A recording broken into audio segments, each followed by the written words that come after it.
Kate Mila Falter, welcome to Irish Granny Helen. And I would like to welcome my partner and introduce the person who's going to help me in this undertaking, Tim. So, Tim, why don't you just tell us a little bit about yourself?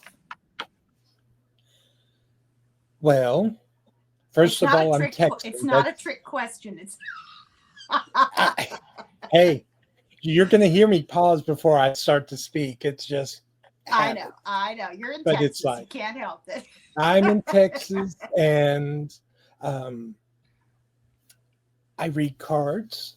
I'm a medium and I have put my practice on halt for almost well over 10 years dealing with the passing of my mom and my dad. So I've only recently just started coming back into all this. But I had an introduction to the Alan Kardec, the Spirits book, back in 2007 and started attending some classes at the local Unity Church where they were teaching about it. So that's how you got into it. Was that the first time you ever heard about it? The first time was my godfather, who is a practicing medium, was the one that introduced me to it. And we looked around Austin several times at the time and had not found any there. And then I came across a book at the half price bookstore and picked up Oh, the wow. spirits. Yeah. See, I thought So you were guided half price. So I guess before we should get started, we'll talk a little bit about what the plan is, basically. So, just to preface all of this, Tim and I take a class together, and he mentioned to me there's this really good book you should read. And he held up, this book. And the same week, our friend Nate, because, we all know each other, our friend Nate, out of the blue, says to me, I should read this book. Or maybe he told me to watch the movie and then, of course, read the book. So suffice it to say that it kept pushing itself at me and I got interested in it. I'm finding it very, very interesting.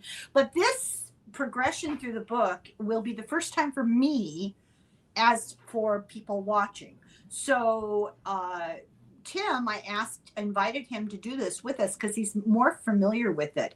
The nice thing about the setup, the format of this book, is that every chapter is constructed in kind of a question and answer format, which really helps because it'll guide our discussion. So let's just do it and see what happens, okay? So chapter 1 is called, it's just a little tiny subject, it's called God. And the first part of that is God and the infinite. And the first question is, what is God? So, how should we do this, Tim? Want me to read the answer from the book and you and I can discuss what our responses would be? Or should we do it the other way around? If you were asked, what is God? How would you answer that? let's start with that type of response. The Okay. book, you mean the So book? the book, and then you've asked me, what is God? Yeah. Because my answer is going to deviate a little from the book because here's a side story. My godfather, when we were first talking about spirits and mediumship and all that, he asked me one day, he goes, where's God? Like I said, I grew up raised in Texas, you know. My first response was I pointed up, it's like God's up there. And he looks at me and it's like God's right here. God's Yeah. in the body because you're part of God. Right. And that was a hard concept to change from growing up. When you were taught that there's this anthropomorphizing of the concept of God. And I should probably just warn everybody, we don't have an adequate vocabulary. Our brains are not constructed in such a way that it's easy to talk about these sorts of concepts. It's just very difficult. So it's probable that we're going to slip into the pattern of saying God, He, and God, where God is, and discuss God something like a physical entity, a being, and God is not a being. So we're going to get into what this book says about it, and we're going to talk about what we were taught about it, and really the struggle becomes obvious right away. It's just really difficult to speak about it adequately, wouldn't you say, Tim? I would, So because I God, would He, definitely. Mhm. I said, God, He does not live on a throne up in the clouds with a white beard. And it is very hard to break away from that. So did you always, until you became an adult and started thinking for yourself, did you always just accept that concept of God? Because that Yeah. was, that was how he was talked about around me. That's when I went to church. That was how he was described. Right. And it's that division between God and man Right. because That's we're exactly right. fallen. Yes, And it's that's like, that monotheistic thing of God the Father and separate from humans. Humans are a completely different construct. Yeah. Yeah. Um, did you ever have a moment where you doubted the existence of God? yes. So talk about that. And um, I was living in Austin and I was doing my daily work, coming home, taking care of the house and stuff, and trying to purchase a house because that's what you were told to do. And one day I was driving home, and my question to myself was, that's all there is to life. How did my great grandmother, my great grandfather do this? Once you get through raising a family and all that, because I never got married, nor did I raise children. I barely can keep my cat in control. So, you know, Yeah, I know. Tell me and about it. so it's like I'm doing what society told me to do: work your 8 to 5 job, 40 hours, get a house. This is all that you're supposed to do. And it's like, it was not fulfilling. Yeah. And so then it's like, that was one of my depression triggers. Was, is this all there really is? How do I can't do this. This is not fulfilling anything, you know. And so basically that was the start of my dark night of the soul type Mhm. adventure, Yeah. where you're going to have to find the truth for yourself. When you realized that, I mean, it's overwhelming, that you were no longer finding the value in what you were told was important, and you had that moment of that dark night, how did you get out of it? Because I'm assuming, you're here and we're talking. So how did you cope with that? What did you do? What did you turn to? Well, I'm going to fall into some bad habits that I did on my own because growing up, I was raised Baptist. We're in the Bible Belt. Yeah, no. And I thought when you said you um, were in Austin and you got depressed, I thought, well, yeah. Go ahead. Go ahead. Everybody in Texas is gonna hate me. I've driven through Texas once. I know. I mean, well, that's not true. I've been in Dallas, but okay, go ahead. Go ahead. so, um, and Austin is not, well, Austin used to not be that depressing. Now it is twice as depressing. Really? Yes. I Because heard Austin was like the fun place. I'm going to say they being the people that are tearing up old neighborhoods to put in new condos and to multiply the Oh, capitalistic wealth and everything have destroyed the old energy of what Austin was. When I first moved gentrification. there, it was 1990, 1995. Hmm. And so, that was still when South Austin was the hippies, North Austin were the IBMers. And then you moved out further to the suburb of Round Rock and Georgetown, and those were the Western people You because mean they had Western their like trucks cowboys? and Yeah, farmers. They have their trucks and they dress in cowboy hats and cowboy clothes. you really do. Huh? Boy, it's a different culture. Yes, So anyway, let's get back to how you pulled yourself out of it. but that is experiencing all of that was part of it brought me into that dark time of the soul. And then I had a habit of, because I've always had trouble with my depression, that years ago I had bought a rosary and a little prayer book. And so I would always fall back to doing the rosary. Hmm. Okay. And that would ignite something inside of me. I didn't have an answer at the time what that was, but through lessons with my godfather and being around people that work with mediumship, they were explaining what some of this is, and it's working with spirits. Yeah. So you It's move like beyond basically that. a generator. When you do the prayers, it's like a generator, and you become a lighthouse, and Yeah. they're attracted to light. And then then you start getting feelings and topics come to mind, and it it brings you out to the other side.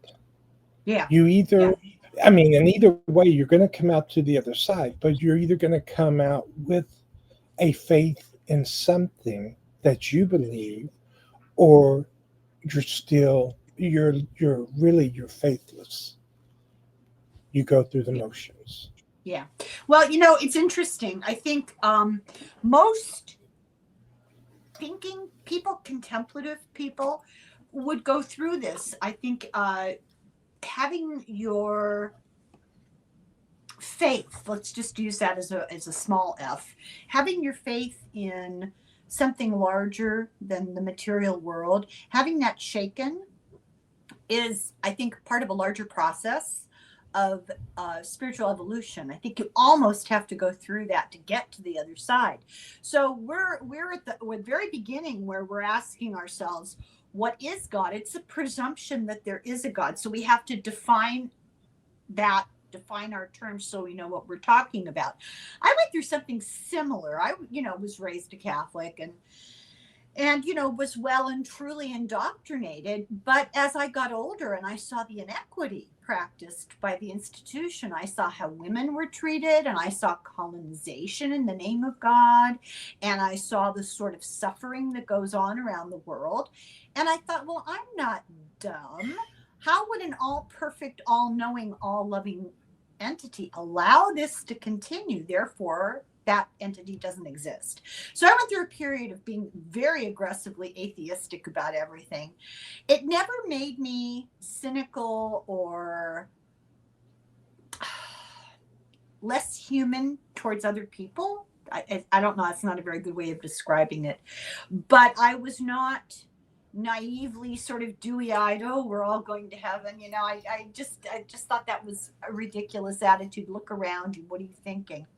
Eventually I got to where I was agnostic. I used to tell people I was, cautiously optimistic agnostic. I didn't know whether I believed in a God or not, but I didn't want to piss off a God that might exist. So I would just sort of be non-committal about it.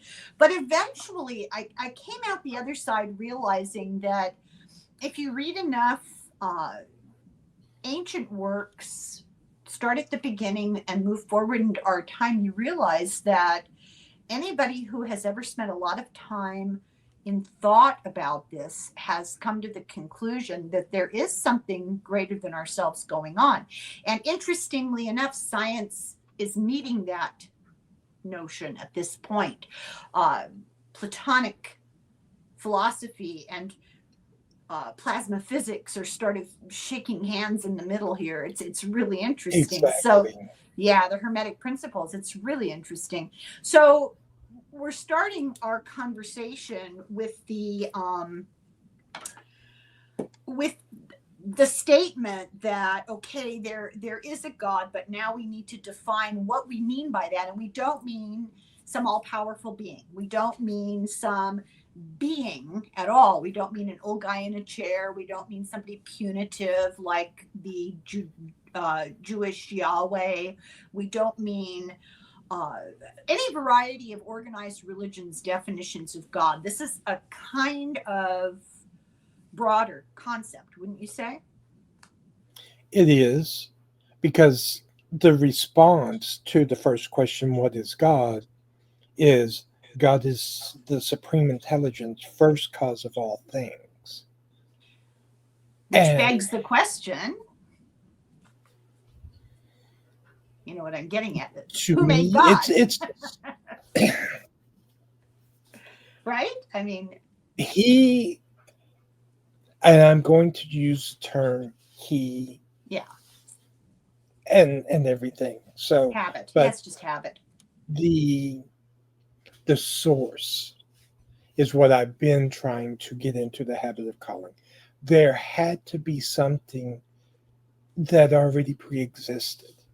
And, like the Big Bang, there was that spark, and then everything started rolling out from there. And that spark had to have come from what we term as God. Yeah, you have to ask yourself, in order for there to be, and I'm not a proponent of any of these theories, we're just talking here. In order for there to be a Big Bang, in order for there to be a spark, there has to be something there to spark or something there to bang. We just keep going back. And this is the idea that I've been torturing myself in my head with since I was 6 years old. God always was, God always will be, because that's the next question, is how should we define the infinite? And it's that which has no beginning and no end. So God is the first cause that always was and always will be. So that's defining our term. And you don't think about a really old guy. That's not what we mean. No, it's a much larger concept. And then the next question is, can we say that God is the infinite? And his argument is that that's kind of incomplete, because human language is incapable of really describing things that transcend human intelligence. Little bit insulting there, but okay, I'll accept it. And my perspective is it's not meant to be insulting. Oh, I know, I'm kidding. What it I know, but what it's doing, what it's addressing, is that while we're in our meat sacks, our bodies, we have a limited realm of vocabulary, and not just vocabulary, but wrapping our minds around concepts and ideas. The all spark, the all father God, if you're out of the body, it's going to be a whole different thought or a perspective and understanding. So it's like, while we're in corporeal form, we have limitations.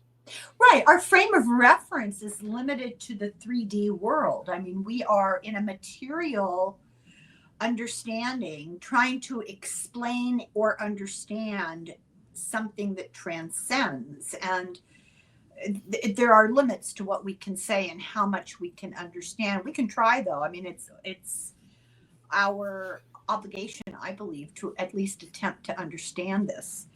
So Kardec just to give some background, I did do a video about his life. You can go back and watch that. And I did do a couple of videos about the introduction to the book, which is quite lengthy, but it defines terminology and it gives a little background. It's very helpful.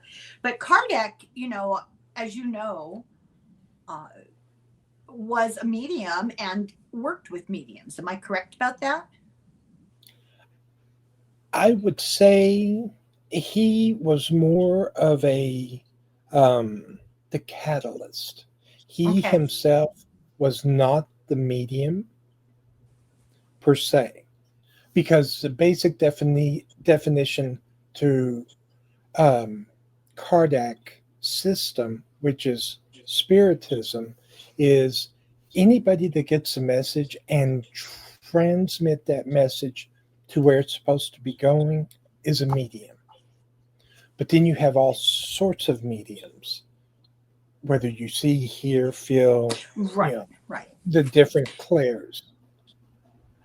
But what happened was he had been asked to look at the things that were going on in the mid 1800s, which was it was the big spark that basically came from U.S. or the States to Europe, the table knocking and so forth. The Fox sisters, right? Yes, and the seances. Well, he approached it from a scientific view, and people were asking him to look at it. So he was trying to apply scientific method to it. And so he was introduced to one medium here, then some other mediums elsewhere.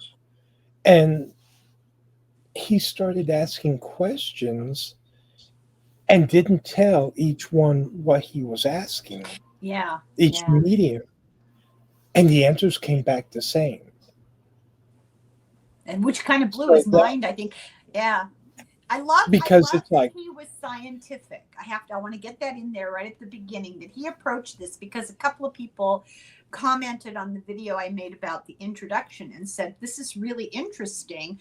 I'm enjoying listening to it, but I'm a scientist. And so, I'm basically a skeptic. So was he. And that's what I find so interesting. Yeah.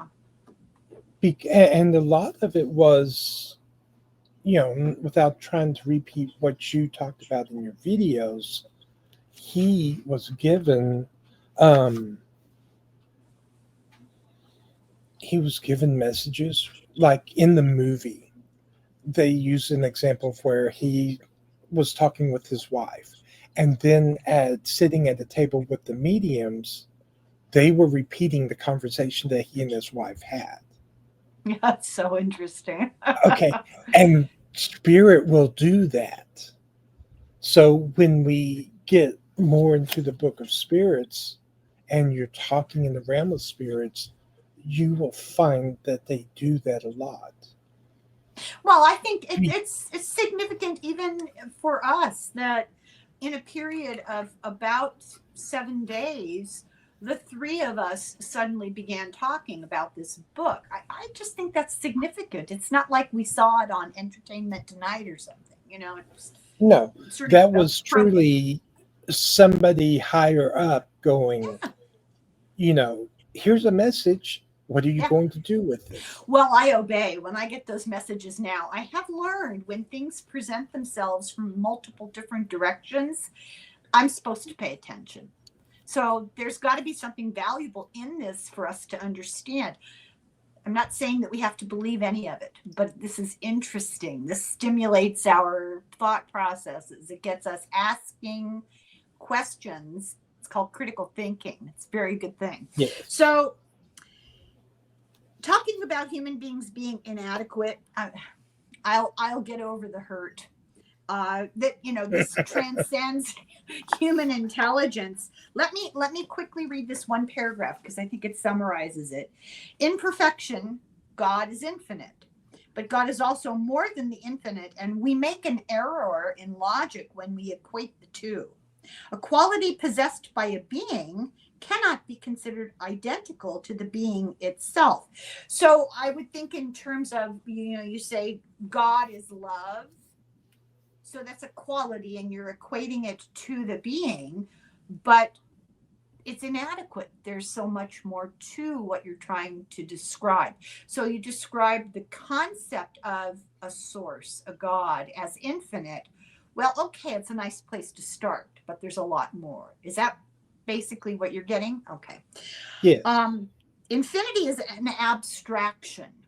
And to define something unknown, like God, by reference to something equally unknown is once again to make an error in logic. And as the good sisters in school used to always tell us, you never define a word by using the word. You've got to come up with something better than that. And we're stuck with inadequate resources as far as terminology goes. But we're going to do our best. So, proofs of God's existence. And once again, we're not describing some judgmental old guy. We're talking about this much broader concept. And the question that he asked the spirits is, what are the proofs of God's existence? So do you want to take it from here? I can. The response that they received was, the axiom which you apply in all your scientific researches: there is no effect without cause. Search out the cause of whatever is not the work of man, and reason will furnish the answer to your question. So what are they saying there? What are these spirits telling him? Because axiom is basically the proof of a theory without substance.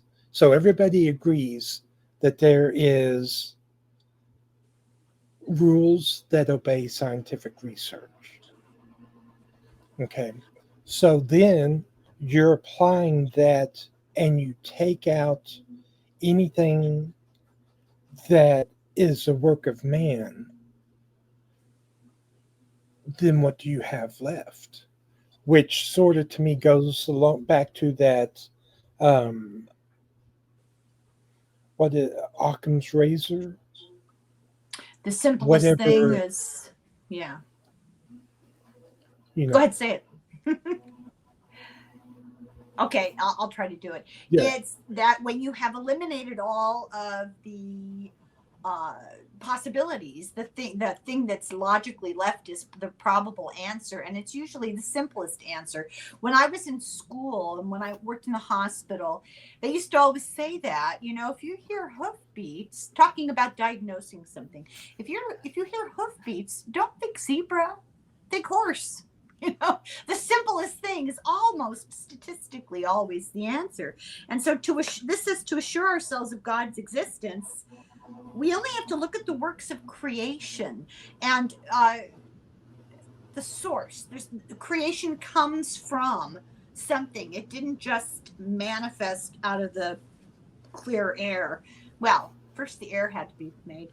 The universe exists and therefore it must have a cause. And to doubt the existence of a first cause is to deny the axiom that every effect has a cause and to assume that something can be created from nothing. So we're really getting down to the laws of nature, the Hermetic principles. That's what he talks about a lot here without actually saying that's what he's talking about, or it's what the spirits tell him without saying that. There are immutable laws in the universe, and everything just has to obey those laws. You can't deviate from them. You can't make something from nothing. And so just keep going. And some of this, I would have to say, the terms used in what we're reading was based from the perspective of 1850. Yeah. So some of the that. scientific applications that we've made in the last 100 years, plus or minus, Yeah. let's say 75 years. Okay. There's been such a leap in scientific knowledge that we're still catching up to. So what they used back then somewhat has the physics property now, the Newtonian type of properties, because energy can't be created and it can't be destroyed. Energy is there. Yeah, It it just can can change. change It can form. change, not shape, but what's the word I want? It can change form, but it's not. It just doesn't get used up and disappear. You're right. I Right. noticed that when I was doing the introduction, the essential notes. He was defining some things, and he was using kind of dated uh, constructs, dated language. But I pointed that out, and I think as we go along, point that out. Our understanding of things like physics, like I said, quantum physics, plasma physics, experimental physics, is so far beyond an awful lot of stuff that his culture took to be, you know, truth. Right. And that's the beauty of science. Science is constantly changing. Science evolves. Uh, it bows to the discovery of new facts. Every time something new is discovered, there's new data. It it reevaluates and moves in that direction. If they can prove that this stuff is true, then that's the direction they're going to go in. And that's why I always laugh when people get upset. Well, science said this and now they say that, and it's contradicting itself. It's not contradicting itself, it's growing with growing knowledge. And that's a good thing. That you want that, Yes. right? So God's existence seems to be universally intuited, and what can we conclude from that fact? I thought that was an interesting statement because I thought that deserved maybe a little bit of pushback or debate. Uh, you could call it superstition. Yeah, it's in lots of cultures, but that doesn't prove anything. That proves that the human mind tends to go towards a need to explain things, more powerful and not Right. understandable. And is that merely superstition? What do you think about that? I'm glad you asked because I've been sitting here biting my tongue to not bring it up beforehand. Oh, don't ever do that. Okay. Bring it up. Yes, yes. That's why you're Because what here. I was going to say is if we take a look back across the eons, you had at some point man started trying to explain things. Okay. So they tended to make it as simple as possible. There's a god of thunder, there's a god of rain, Mhm. and then as time progressed, you started having science and you were able to make applications and come up with better answers. But it seems that it has always fallen under the realm of we have someone telling us there is a God. He sits on the throne. There's these layers of heaven, there's angels, then there's the fall of man, and we can't understand it because we're fallen. And that's sort of, you know, a blase way of saying it. But then the Native Americans, they all talk about creation, but in a different format because they talk about, grandmother spider. I'm going to use that as an example. She brought fire down to the people. She was a weaver of stories as well as for the Navajo, the grandmother spider and grandfather spider. One, the male taught the spindle how to create the spindle, and the female grandmother spider taught the women how to weave. So you had the examples of merging what you couldn't understand into what you physically could use. But if we go over to Europe to South America where there's other tribes, that up until the 20th century, they didn't have contact with man. Their stories are very similar. So if you Yeah. have all these different places around the world and different cultures, but they all sort of say the same thing, where did that come from? It had to come from somewhere. Well, funny you should ask, because I've been, as you know, covering the books of Paul Wallace, and just coincidentally happened to talk to him yesterday. And that's about the origins of the human species and how it is reflected and interpreted by global ancient cultures in their scriptures, their sacred writings, their mythology, their lore, their oral tradition. And here's the interesting part.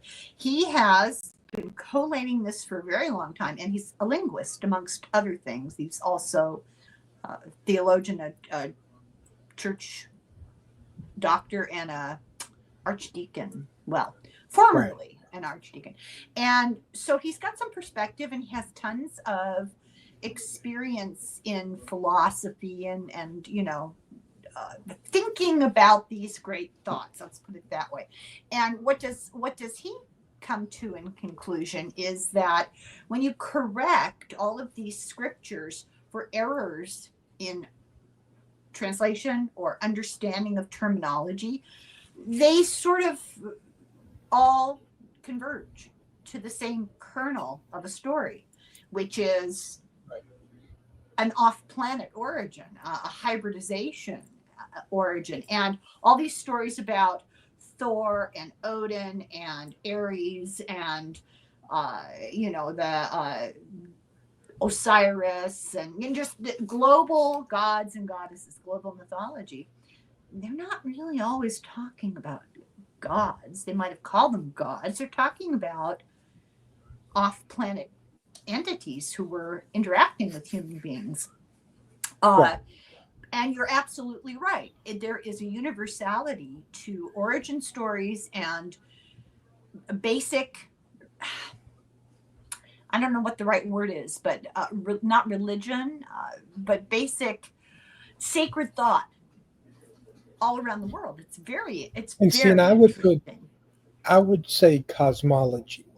Okay, thank you. I couldn't think of a word That for it. That's that was exactly, what came yeah. to mind when you said that. Yeah, that's exactly perfect word.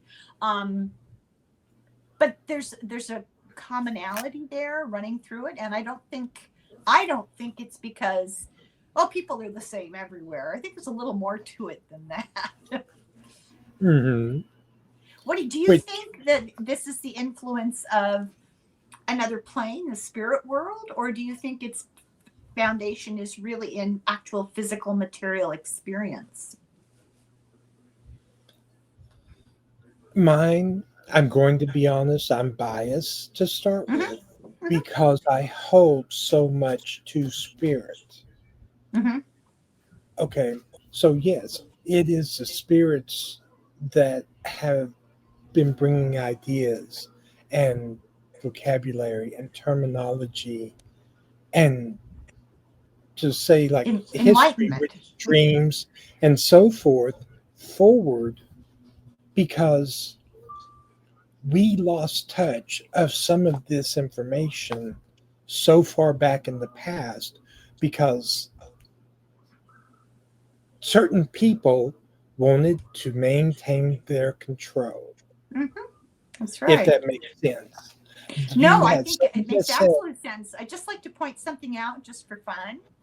You realize that we're having a debate back and forth. Who started people, ETs or spirits? And, there's going to be a certain portion of the population who hears this conversation and says, "What are they talking about? Are they crazy?"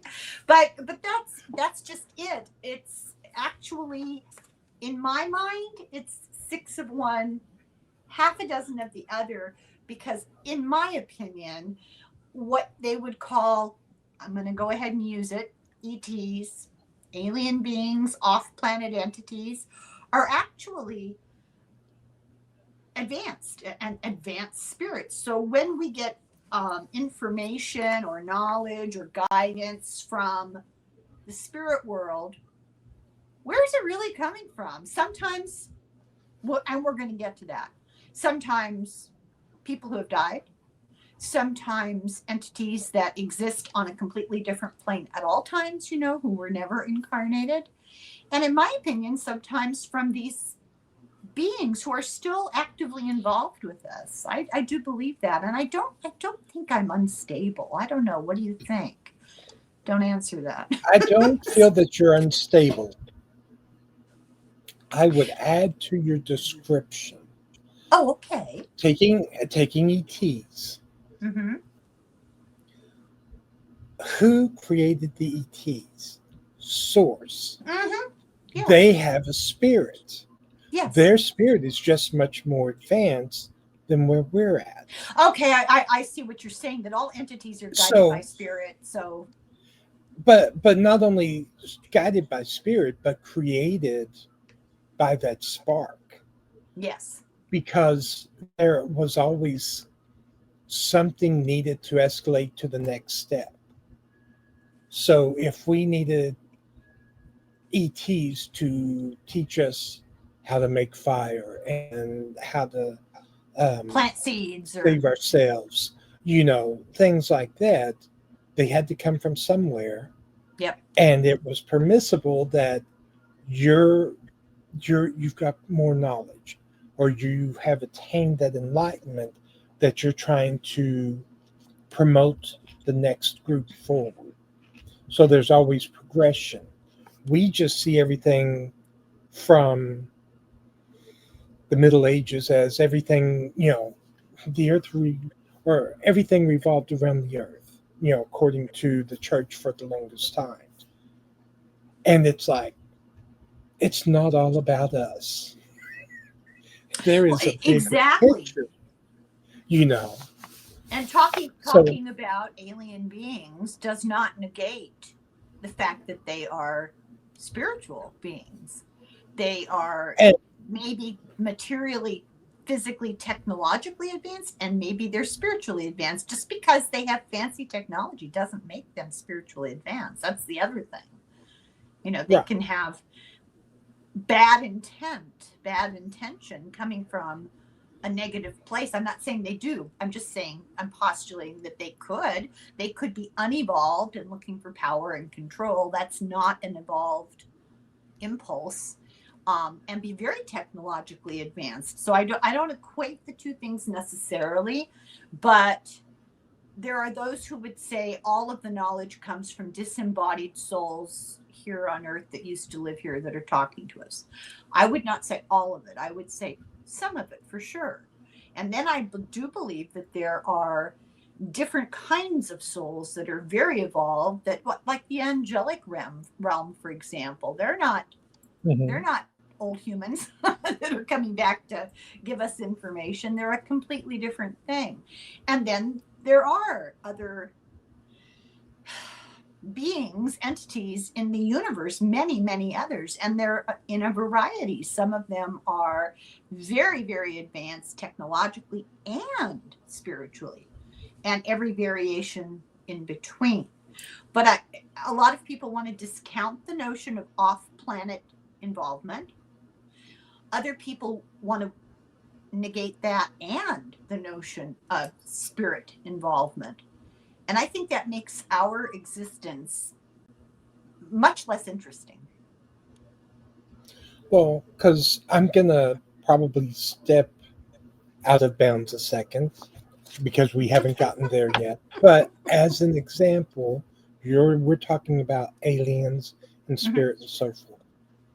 Some of what we term as demons, especially in the old texts, they may not be demons as we perceive it. We're taught that that's what they are.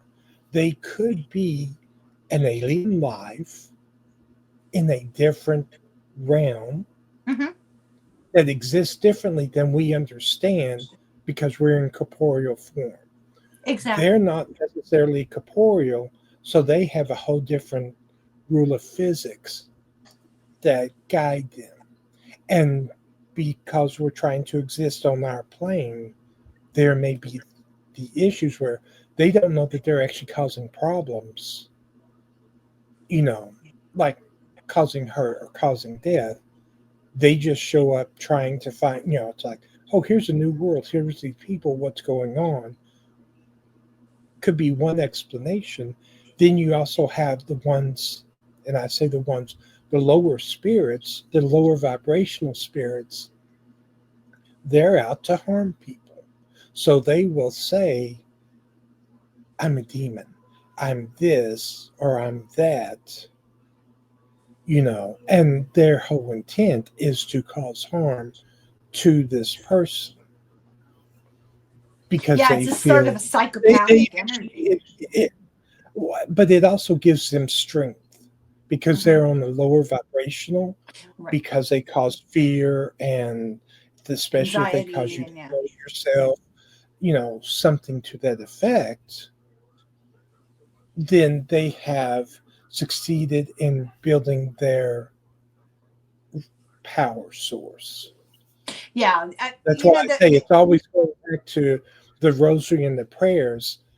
Our Father and Hail Mary is like making a mini lighthouse, because I always picture in my mind when I do them, because that's one things that I say for my connection with spirits, that I picture a candle and the flame just getting brighter and brighter as I'm saying my prayers, and that draws in the more advanced, because everything starts to come to the light at some point.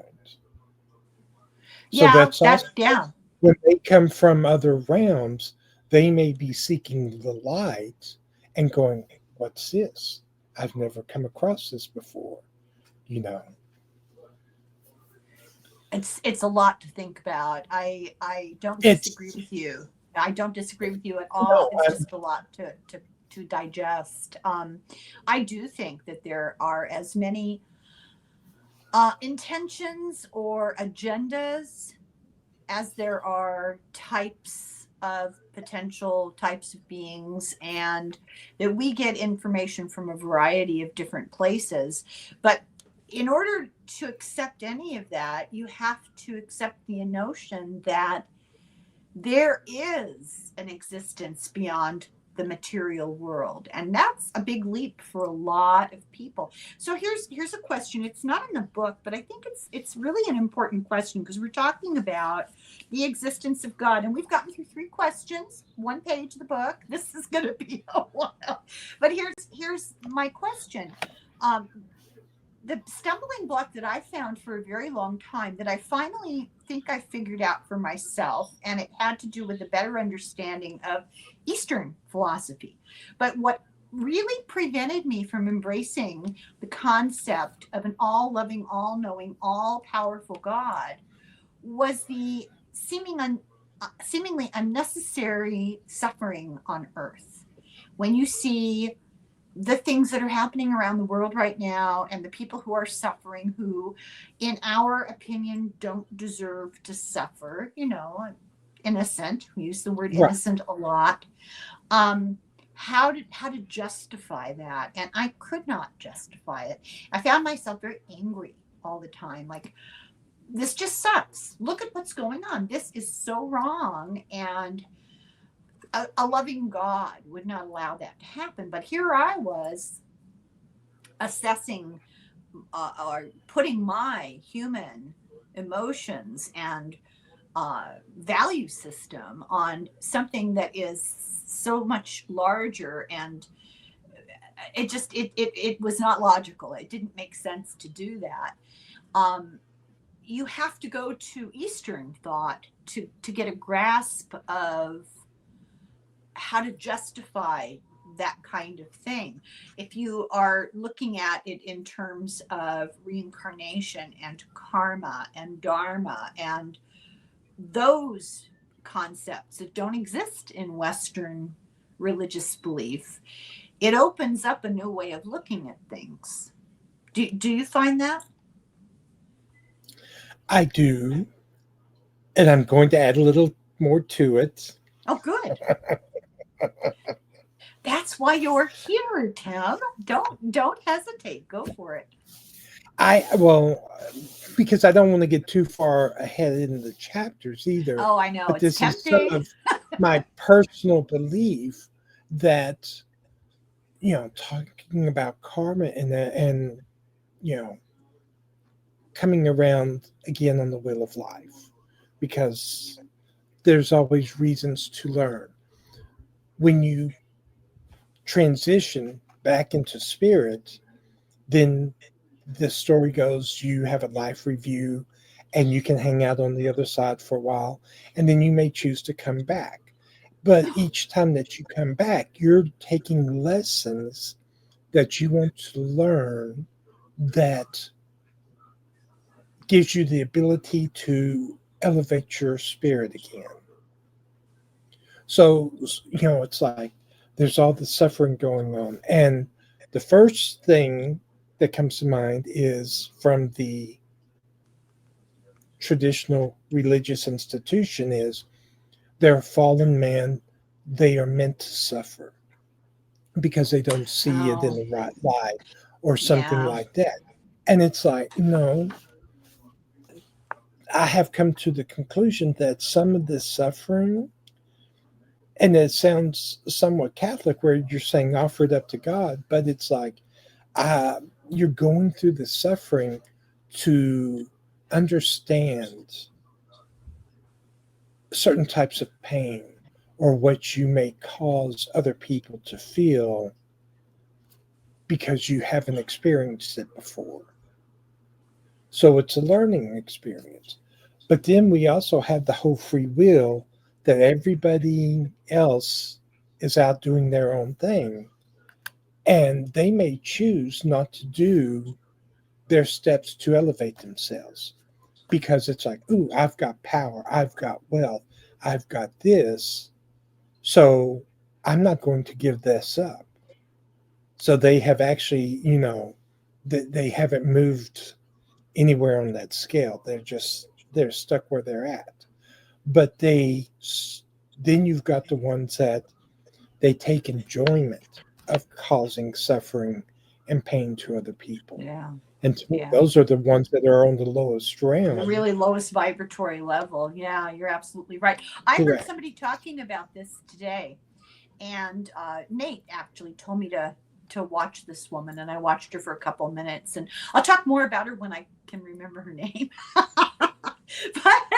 but what she was talking about really brought home to me. Yeah, this is Eastern philosophy. Is, you see somebody suffering or dying, and you're getting all full of anxiety and upset and depression, and oh, this is so terrible, it's so sad, they're so young, or they're just children, or they're innocent. And she was saying, but that's not how the spirit world sees it. Their attitude is, so what, they'll come back again. This is just their body that you're freaking out about.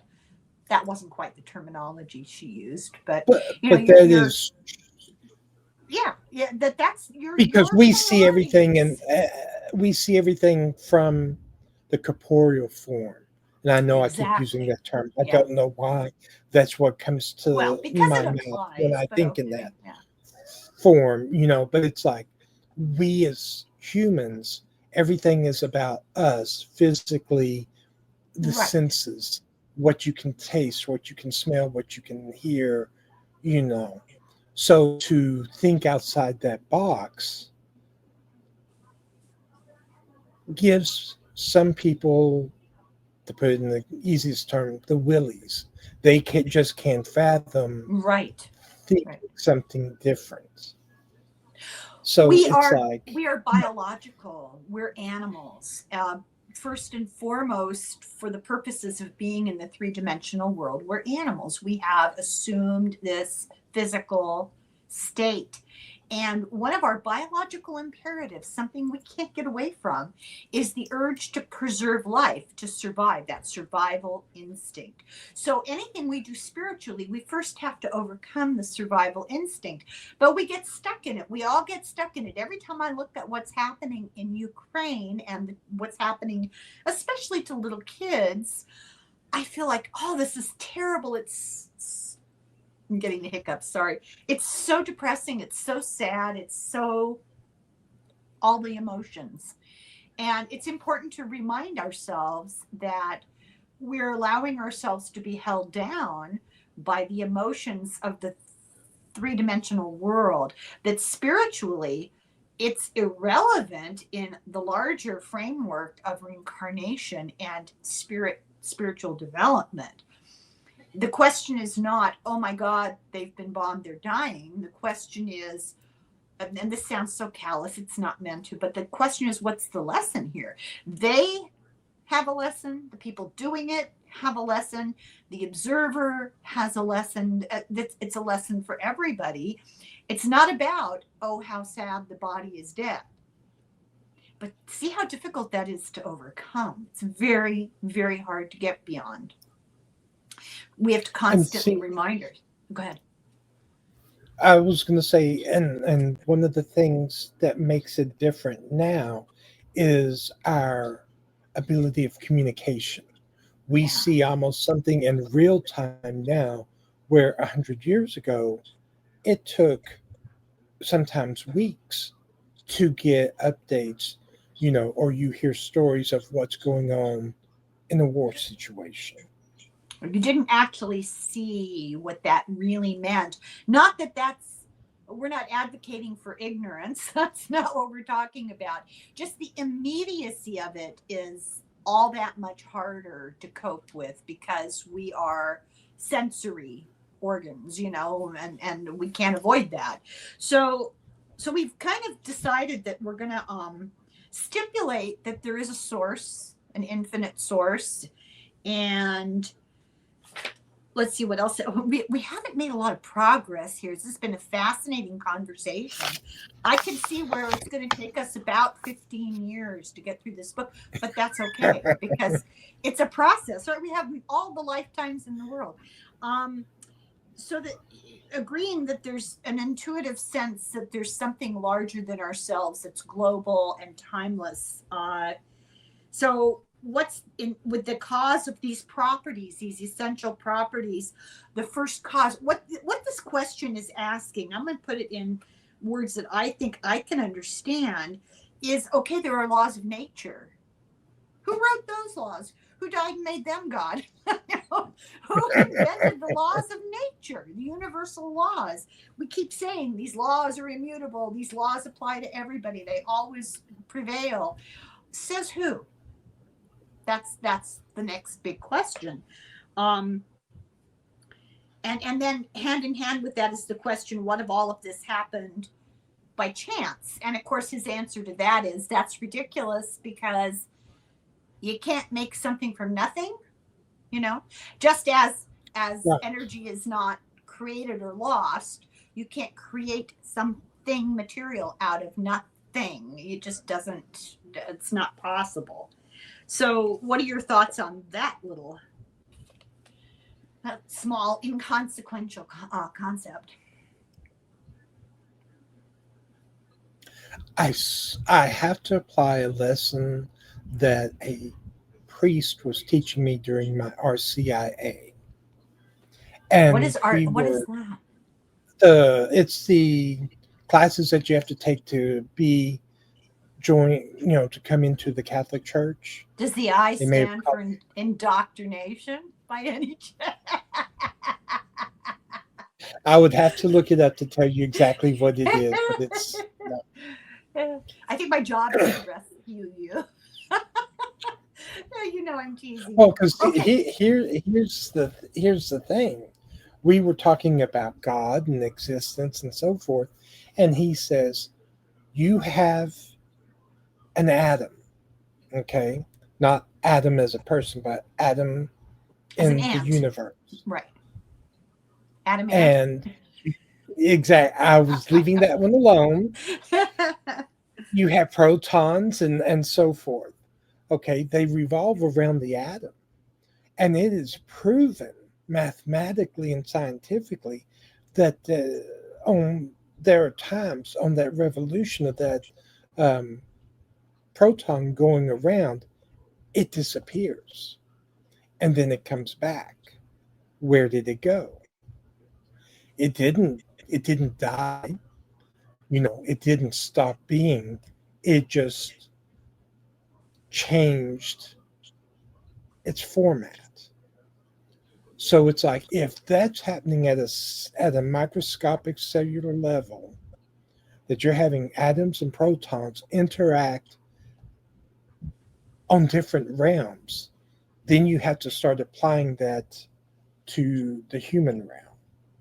And I And think that's it actually invites us to embrace the notion that perhaps talking about higher and lower realms is not merely metaphysical, that we're talking about physical reality, physics. We don't know what we don't know. Our understanding of the basics of the natural world is still very unsophisticated. We're working on it. We're better than we were, 100 years, 150, 170 years ago since he wrote this right. book. But much as our knowledge has increased, there's so much we really don't know. We learn every day more and more. The more we know, the more we realize we don't know, I would say. Don't you feel?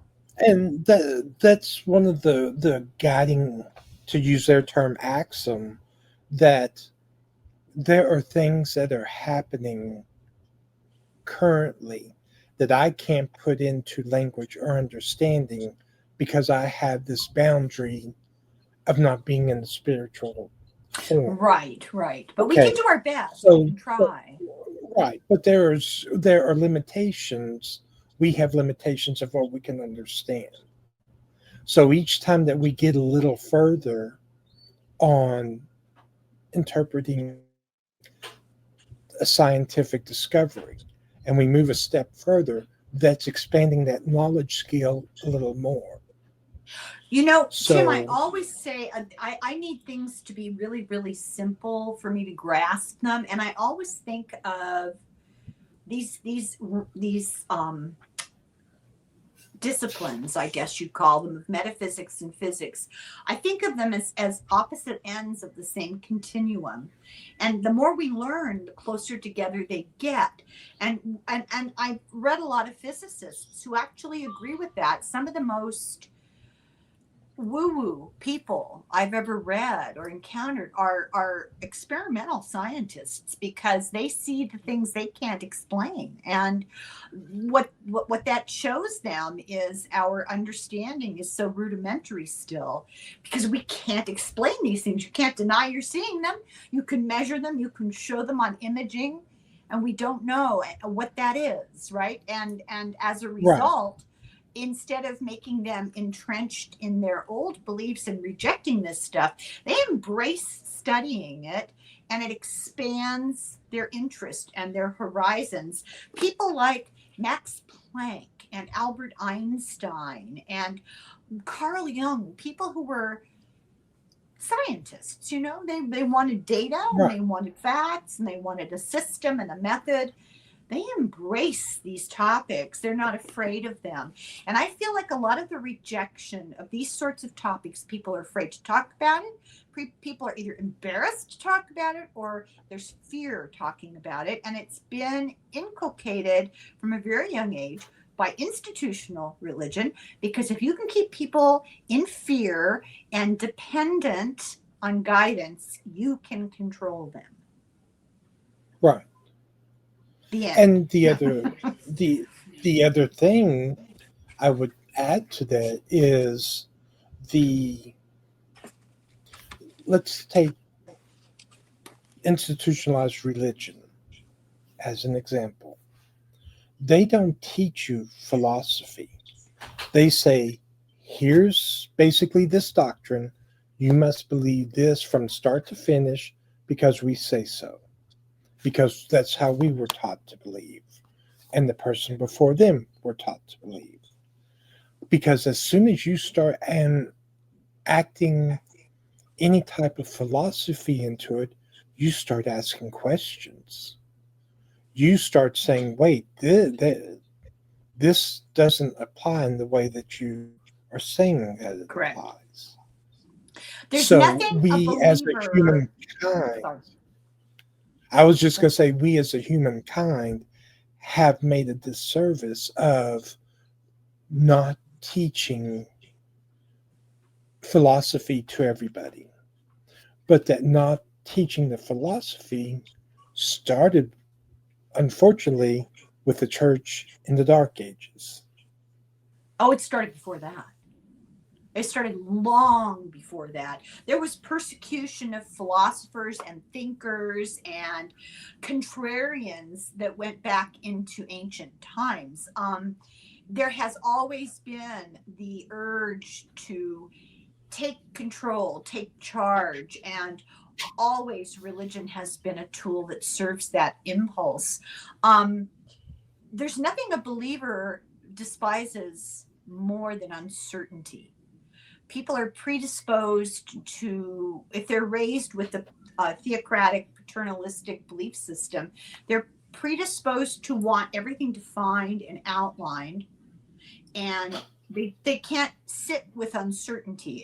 It's unsettling for them to not have this is definitely right and this is wrong and this is how it should be. When I was a child, the way we learned religion was memory, rote.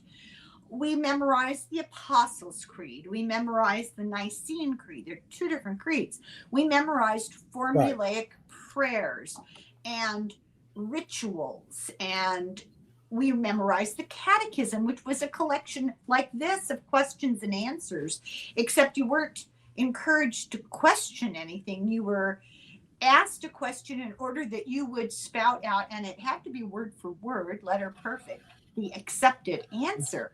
That's so stifling. That's so stunting to the human psyche and spirit. And we need to ask these questions whether we think our answers are going to be, oh, yes, it was definitely ETs, or oh, yes, the spirits told me, or that was an angel, or that was a ghost.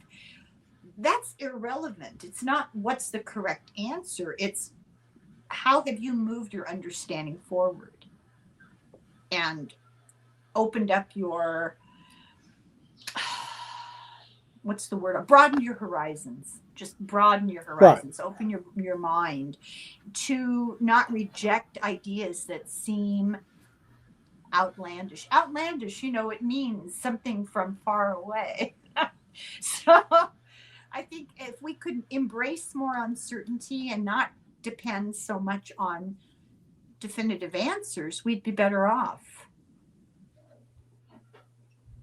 Don't I you would think? agree.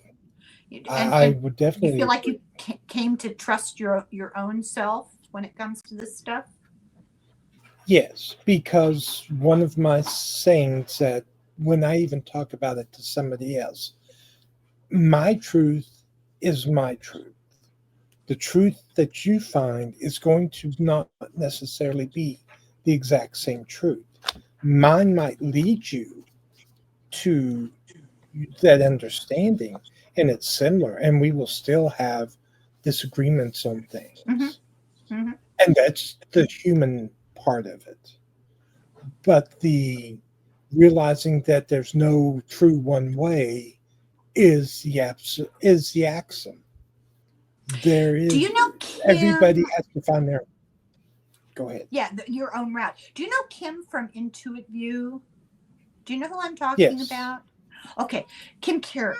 Kim Kim Kim said something that I heard her say something early on in my exploration of these ideas that really struck a chord for me, and I've kind of kept that in the front of my mind ever since, which is we all start out at the same place, but we all are on different paths, and we all have different burdens to carry.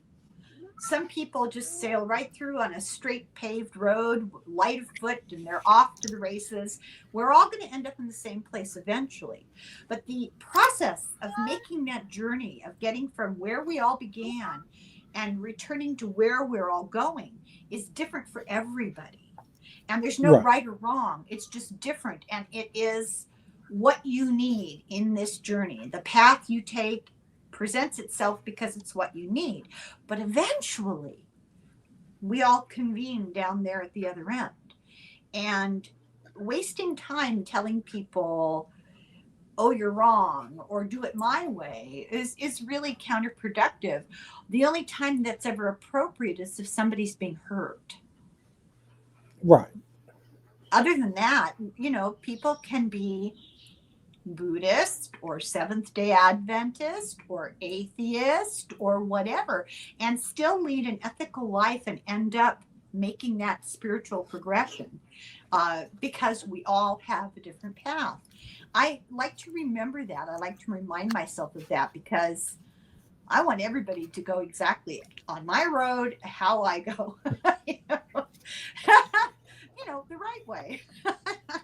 Well, because your journey has given you insight to something that you want to share. Yes. And you feel, hey, world, look here, look what we have discovered.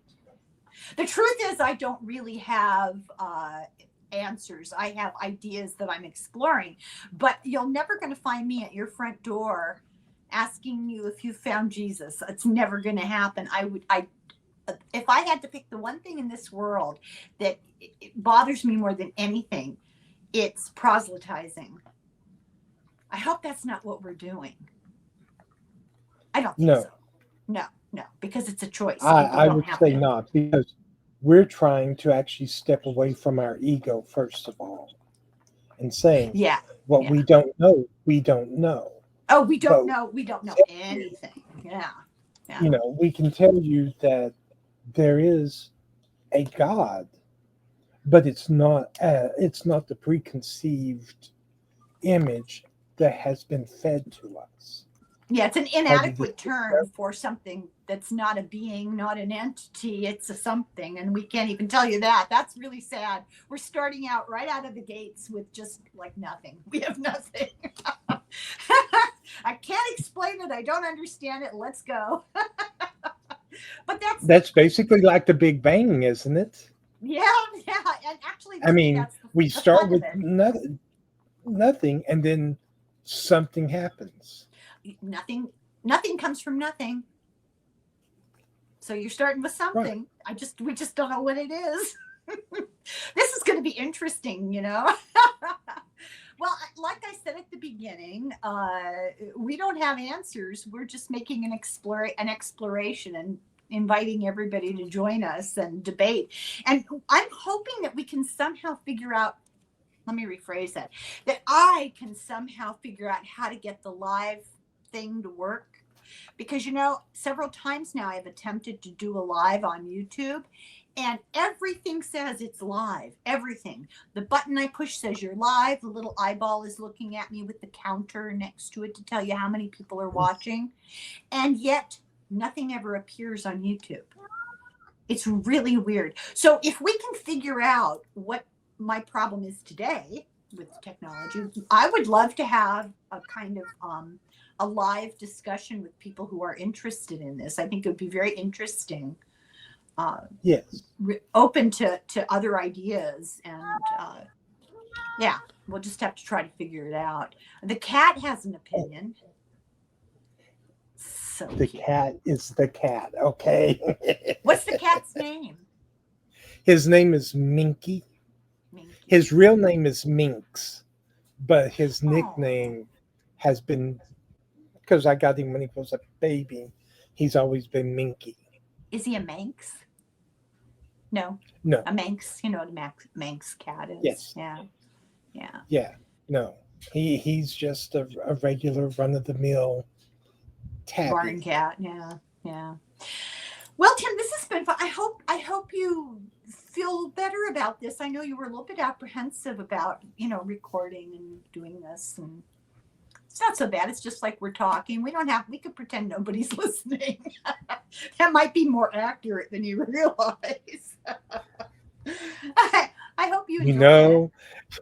I have enjoyed it immensely. I'm looking forward to the next, section, because we'll have to figure out. Exactly. It's like, right? Do we pick 2 or 3 from each page? I try to be a little more concise next time. We're going to have to live as long as Methuselah to get through this book.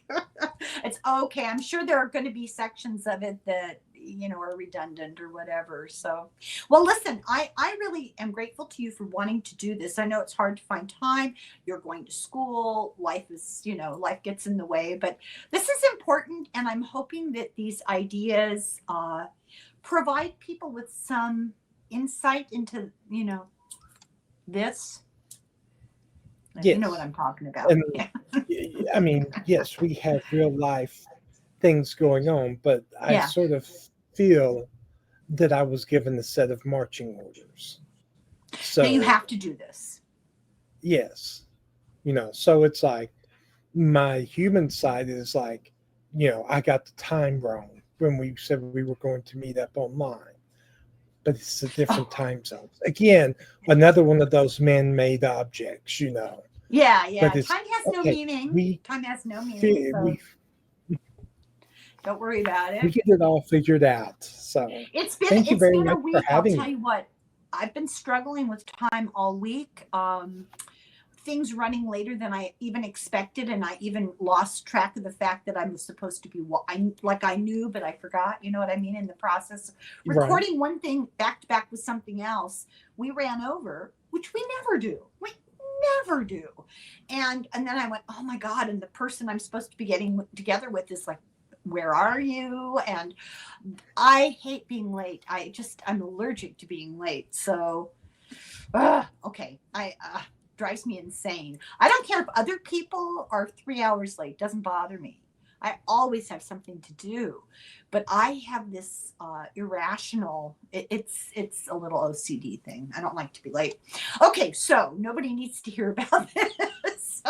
And I don't know how to edit. So, thank you everybody for watching. Let us know what you think about this topic. This has been really, really fun, Tim. I'm grateful to you being willing to do it. So, Slonga foil, everybody. Thanks, Tim. Sláinte. Bye.